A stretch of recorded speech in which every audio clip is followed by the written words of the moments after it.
Good morning student, class 11 subject physics unit 4 topic लेकर चल रहे हैं work done by variable force. यानी कि जब हमने जो लास्ट टॉपिक किया था उसके अंदर अगर हम कोई एक कांस्टेंट फोर्स लगाते हैं तो डायरेक्ट हम लिख सकते हैं work done that is the dot product of force and displacement. लेकिन ऐसा भी हो सकता है कि पहले हम उस ऑब्जेक्ट के ऊपर कम फोर्स लगा रहे हो और धीरे धीरे उसके ऊपर फोर्स इंक्रीज कर रहे हो, तो फोर्स कैसा हो गया यहाँ पर क्वांटिटी वेरिएबल हो गया। अगर आपके पास फोर्स वेरिएबल होगा तो उस टाइम के ऊपर जो वर्क डन होगा वो आपके पास क्या होगा वो आज हम पढ़ रहे हैं। तो हमारे पास इसको कैलकुलेट करने के दो मेथड है। पहला हमारे पास है ग्राफिकल मेथड। ग्राफिकल मेथड से हम देखते हैं तो मान लेते हैं कोई एक ऑब्जेक्ट है जो मूव कर रहा है ए से बी, यहां से यहां पर मूव करता है विद ए वेरिएबल फोर्स। मान लीजिए यहां पर जो फोर्स था उसका मैग्नीट्यूड ये है, धीरे धीरे फोर्स का मैग्नीट्यूड बढ़ता हुआ जा रहा है, यानी कि कांस्टेंट फोर्स नहीं है। तो कैसा हो गया वेरिएबल फोर्स। तो अगर ऐसे केस के अंदर हमें वर्क डन पूछ लिया जाए तो हम क्या करेंगे, उसके बीच में छोटे छोटे इंस्टॉलमेंट्स के अंदर हम उसको तोड़ लेंगे, यानी कि छोटे छोटे डिस्प्लेसमेंट्स के हम पार्ट ले लेंगे जहां पर एक कांस्टेंट फोर्स हो। अब देखो मैंने बीच में एक पार्ट ले लिया पी डिस्टेंस के ऊपर, वहां पर फोर्स हमारे पास है पी आर, और उसके नजदीक एक पॉइंट ले लिया क्यू, यहां पर भी फोर्स लगभग इक्वल ही है, ठीक है। यानी कि एक कांस्टेंट फोर्स हो गया इस टाइम पीरियड के लिए। जब ये टाइम पीरियड के लिए कांस्टेंट फोर्स हो गया तो पी से क्यू हम डिस्प्लेस मान लेते हैं that is equals to dx के बराबर। अब पहले हम निकाल लेते हैं पी से क्यू तक ले जाने के लिए जितना वर्क डन करना पड़ेगा वो, फिर अगर हम इसका टोटल वर्क डन ए से बी के लिए पूछा जाएगा तो हम उसका क्या कर देंगे, इंटीग्रेशन कर देंगे, क्योंकि हमारे पास किसी भी एक स्मॉल टर्म के अंदर अगर वर्क डन आ रहा है टोटल के लिए निकालना है तो हम उसका क्या किसका यूज करते हैं, इंटीग्रेशन का यूज करते हैं। स्मॉल स्मॉल इंस्टॉलमेंट्स ली है। तो मान लेते हैं पी से क्यू के लिए जो डिस्प्लेसमेंट हुआ था वो आपके पास किसके इक्वल है, dx के इक्वल है, और यहाँ पर आपने पी से और एस के बीच में जो फोर्स था यानी कि P और R या Q और S, यहाँ पर फोर्स आपके पास आपने मैग्नीट्यूड क्या मान लिया, इसका F के बराबर मान लिया है। तो small amount of work done जो होगा वो किसके इक्वल होगा, दैट इज द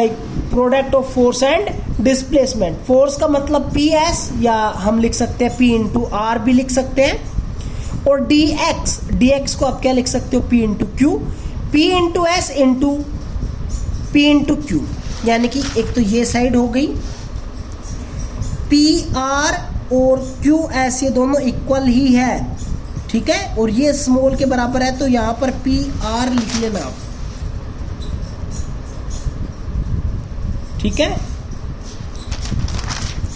तो पी आर ये वाली साइड इंटू पी क्यू ये वाली साइड, तो एक ये जो रेक्टेंगुलर की शेप बन रही है तो ये इसका क्या हो गया, एरिया हो गया,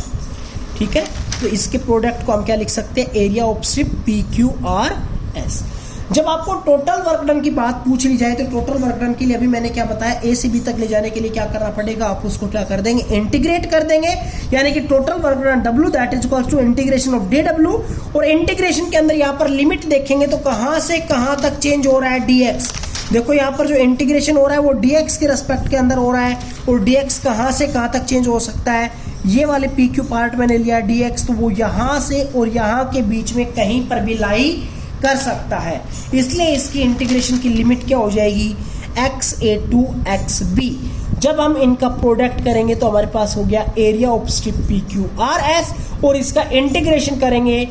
xa से लेकर xb तो हमारे पास हो गया total area under the curve. और total area under the curve यानी कि इस कर्व के नीचे का जितना भी एरिया होगा वो हमारे पास इक्वल हो जाएगा, और इसका एरिया हम किसके इक्वल लिख सकते हैं, area of strip A B C D A के इक्वल हो जाएगा। Then total work done that is equals to area of strip A B C D A के इक्वल होगा, जहां पर आपके पास वेरिएबल फोर्सेस होगा वहां पर। दूसरा हमारे पास मैथमेटिकल ट्रीटमेंट है, तो इसके द्वारा हम कैसे यूज कर सकते हैं, हमने कोई एक ऑब्जेक्ट मानना है जिसका हमें वर्क डन कैलकुलेट करना है, ए पोजीशन जिसके मैं लिख रहा हूँ पॉइंट एस ए से, और बी पोजीशन तक ले जाने के लिए जिसके पॉइंट्स मैंने लिए हैं एस बी तक, under the action of variable यानी कि वेरिंग फोर्सेस। किसी भी एक स्टेज के ऊपर हम दो पॉइंट्स मान लेते हैं, एक P और एक Q, दोनों के बीच में एक स्मॉल डिस्प्लेसमेंट है that is equals to ds, और यहाँ पर जो फोर्स लग रहा है वो आपके पास इस डायरेक्शन के अंदर लग रहा है that is equals to F। Under the action of this force, ये बॉडी P से Q तक मूव करती है और यहाँ से यहाँ के बीच में एक इनफाइनाइटेसिमली स्मॉल जो डिस्प्लेसमेंट है वो आपके पास किसके इक्वल है, ds के इक्वल है।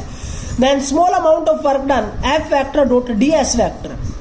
के इक्वल होगा when ds vector tends to 0, यानी कि ds वेक्टर यानी कि जो डिस्प्लेसमेंट है वो आपके पास लगभग 0 के इक्वल होगा। तब हम उसका टोटल अगर निकालना चाहेंगे वर्क डन तो क्या कर देंगे, उसका इंटीग्रेशन, और इंटीग्रेशन कर देंगे तो इंटीग्रेशन की लिमिट कहाँ से कहाँ तक हो जाएगी, SA से लेकर SB तक हो जाएंगी। तो हमारे पास टोटल वर्क डन किसके इक्वल हो गया, that is equals to integration of DW, that is equals to integration of F vector dot ds vector, limits लग जाएंगे SA से लेकर SB तक। Thank you.